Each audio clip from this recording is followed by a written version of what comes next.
रक्षाबंधन का नाम आते ही मन में सबसे पहले एक बहन की मुस्कुराहट और भाई की आंखों में चमक दिखाई देती है। ये पर्व सिर्फ एक धागा बांधने तक सीमित नहीं है। ये वो भाव है जो जन्मों तक निभाया जाता है। बचपन की वो राखियां, जब बहन पापा से पैसे मांगकर रंग बिरंगी राखी लाती थी और भाई भी चुपके से अपनी गुल्लक तोड़कर मिठाई और तोहफे का इंतजाम करता था, वो पल आज भी दिल को गुदगुदाते हैं। रक्षाबंधन केवल भाई बहन के रिश्ते का पर्व नहीं, ये भारतीय संस्कृति का वो अनमोल रत्न है जिसमें बहन सिर्फ रक्षा की कामना नहीं करती, बल्कि अपने स्नेह, विश्वास और आशीर्वाद की गांठ भी बांधती है। जब एक बहन अपने भाई की कलाई पर राखी बांधती है, तो वो केवल धागा नहीं होता, उसमें होती है माँ की ममता, पिता की चिंता और पूरे परिवार की एकता की भावना। इतिहास की किताबों में जब हम झांकते हैं तो रक्षाबंधन की कई कहानियां हमें प्रेरणा देती हैं। कहते हैं एक बार युद्ध के समय जब कृष्ण के हाथ से रक्त बह रहा था, तो द्रौपदी ने तुरंत अपनी साड़ी फाड़कर उनके हाथ पर बांध दी थी।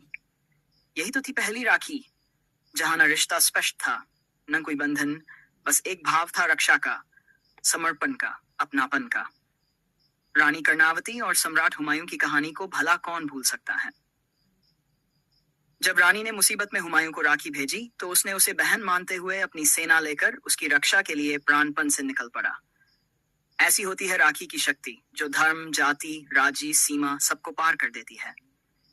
आज के दौर में भले ही दुनिया डिजिटल हो गई हो, पर राखी का संदेश आज भी वैसा ही है, सच्चा, निर्मल और अडिग। जब कोई बहन दूर विदेश में रह रही होती है, तो वो डाक से, वीडियो कॉल से या ऑनलाइन माध्यम से भी राखी भेजती है, और भाई भी चाहे जहां हो, उसका दिल उस दिन अपने बचपन की उसी चौखट पर लौट आता है, जहां बहन दौड़ती हुई आती थी, राखी बांधती थी, माथे पर तिलक लगाती थी और फिर अपनी आंखों से आशीर्वाद मांगती थी।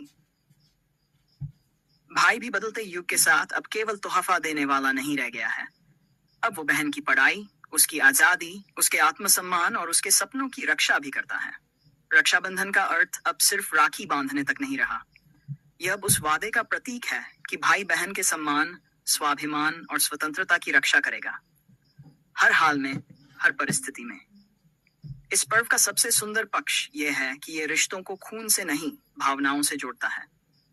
एक अनाथ बच्चा जब किसी को बहन कहता है और वो उसे राखी बांधती है, तो वो रिश्ता उतना ही पवित्र हो जाता है जितना सगे भाई बहन का होता है। एक सैनिक जब सरहद पर तैनात होता है और उसे राखी मिलती है, तो वो सिर्फ एक धागा नहीं पहनता, वो पूरा भारत अपने हाथ में बांध लेता है। आजकल बहुत से लोग कहते हैं कि रिश्ते बदल गए हैं, भावनाएं कम हो गई हैं, लेकिन जब रक्षाबंधन आता है, तो वो ये प्रमाणित करता है कि सच्चे रिश्ते कभी नहीं मरते। हाँ, उन्हें समय समय पर सिंचाई की जरूरत होती है, प्रेम की, सम्मान की, संवाद की। राखी